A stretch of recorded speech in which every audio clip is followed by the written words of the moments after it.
Sir வணக்கம். Sir இப்போ இந்த சிவி அப்லோட் பண்ண நிறைய பேருக்கு நிறைய டவுட் கேட்டிருந்தீங்க. அதில் இது ஒன்று. சார் டைப்பிங்லாம் நான் சர்டிஃபிகேட் ஃபர்ஸ்ட்டு வச்சுட்டேன் சார். அதுக்கப்புறம் தான் எனக்கு ஒரிஜினல் சர்டிஃபிகேட் கையில் கிடச்சி நான் என்ன சார் பண்ணுறது?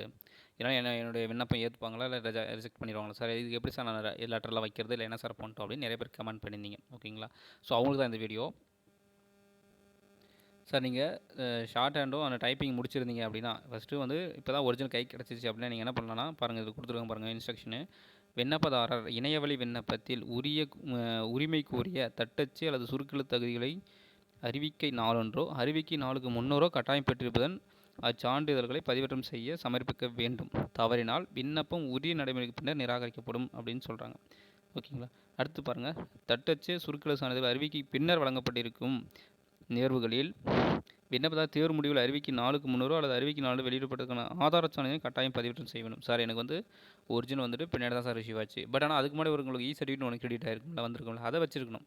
ஓகேங்களா? நீங்கள் எதனா இப்போ என்ன ஒரு சில பேர் என்ன பண்ணியிருப்பாங்க அப்படின்னு பார்த்தீங்கன்னா, லைக் எல்லோரும் கிடையாது, நான் ஒரு காமனாக சொல்கிறேன். ஒரு சில பேர் எதனா ஒரு 4 நம்பரை போட்டு சார் டைப்பிங் அப்போ வரல, இப்போ தான் ரிசீவ் ஆகிருக்குன்னு வச்சுக்கோங்க. அந்த 4 நம்பர் மிஸ் ஆயிடுச்சு சார் டோட்டலாகவே அப்படின்னு சொல்லிட்டு கிளைம் பண்ணிங்கன்னா எடுத்துக்க மாட்டாங்க. யாரும் அப்படி பண்ண மாட்டாங்க. மேபி அப்படி பண்ணுறதுக்கு சான்ஸ் இருக்குதுன்னா தான் அவங்க இப்படி பண்ணியிருப்பாங்க, சொல்லியிருக்காங்க இன்ஸ்ட்ரக்ஷன்.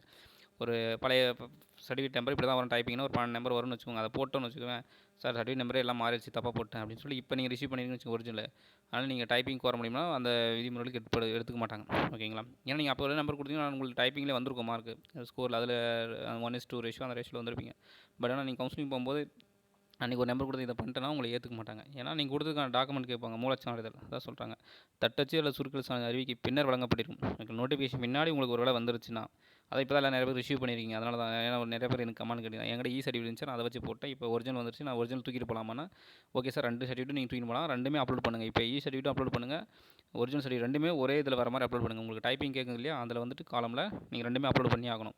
இதுக்கு மாதிரி நீங்கள் அப்ளை பண்ணும்போது ஒரு சர்டிஃபிகேட் நம்பர் வச்சு அப்லோட் பண்ணியிருப்பீங்க. அதையும் இப்போ இருக்கிற ஒரிஜினல் சர்டிஃபிகேட் இது ரெண்டையுமே அப்லோட் பண்ணி தான் உங்களை எடுத்துப்பாங்க. இல்லைனா வச்சுக்கோ தவறினால் விண்ணப்பம் உரிய நடைமுறைக்கு நிராகரிக்கப்படும் சொல்கிறாங்க. அதான் பாருங்கள், ஆதார சான்றிதழை ஓகேங்களா, அறிவிக்கை நாளுக்கு வெளியிட்டதுக்கான ஆதார சான்றிதழ் அதுக்கு பின்னாடி தான் சார் வந்துச்சு அப்படின்னா அப்போ அது முன்னாடி சர்டிஃபிகேட் இருந்துச்சு, அதான் உங்களுக்கு அது சோர்ஸ். அதையும் அதுக்கு பின்னாடி தான் வந்துச்சுன்றது இந்த ஒரிஜினல் ரெண்டையும் ஒரே பேஜில் வச்சு நீங்கள் அப்லோட் பண்ணணும். ஓகேங்களா? அப்படி பண்ணலைன்னா விண்ணப்பம் உரிய நடைமுறைக்கு நிராகரிக்கப்படும். ஓகேங்களா? உங்களை வந்து இது பண்ணிடுவாங்க, ரிஜெக்ஷன் பண்ணிடுவாங்க சார். ஓகேங்களா? பார்த்துக்கோங்க, கரெக்டாக பண்ணிக்கோங்க. ஓகேங்களா? நிறைய பேர் கமெண்ட் கேட்டிருந்தீங்க, நல்லது, அவங்களோட சந்தேகங்கள் கேட்குறது தவறில்லை சார். ஓகேங்களா? யாரும் நான் எல்லாரும் ஒரு கமெண்ட் நேம் எடுத்து மென்ஷன் பண்ணி சொல்லலாம், பட் அது எனக்கு பிடிக்காது. ஓகேங்களா? அவங்களுக்கு ஸ்பெசிஃபிக்காக அவங்க நேம் மட்டும் டேக் பண்ணி எடுத்து சொல்லிவிட்டு அவங்க டைப்பிங் முடிச்சிருக்காங்க, அவங்களுக்கு டவுட் இருக்குது, அது கேட்குறாங்க. ஓகே, காமனாக நான் சொல்லிட்டு போயிடலாம்ல, அதனால தான் நான் அவங்க யாருமே ஸ்க்ரீன்ஷாட் எடுத்து இவங்க தான் கேட்டார் அப்படின்னு நான் மென்ஷன் பண்ணல. ஸோ கேட்டவர் பார்த்துக்கோங்க சார். நம்ம வீடியோ பார்த்து நீங்கள் கமெண்ட்டில் கேட்டிருந்தீங்க, அவருக்காக இந்த வீடியோ பார்த்துக்கோங்க. இன்னும் வேறு யாருக்கும் டவுட் இருந்தாலும் இந்த வீடியோ வந்து கிளாரிஃபை பண்ணிக்கோங்க, அந்த டைப்பிங் இதே மாதிரி இருந்தால். ஓகேங்களா? ஓகே சார், வீடியோ தான் ஃபஸ்ட் டைம் வாட்ச் பண்ணால் நம்ம சேனலை சப்ஸ்கிரைப் பண்ணுங்கள், சப்போர்ட் பண்ணுங்கள். ஓகேங்களா? Thank you sir.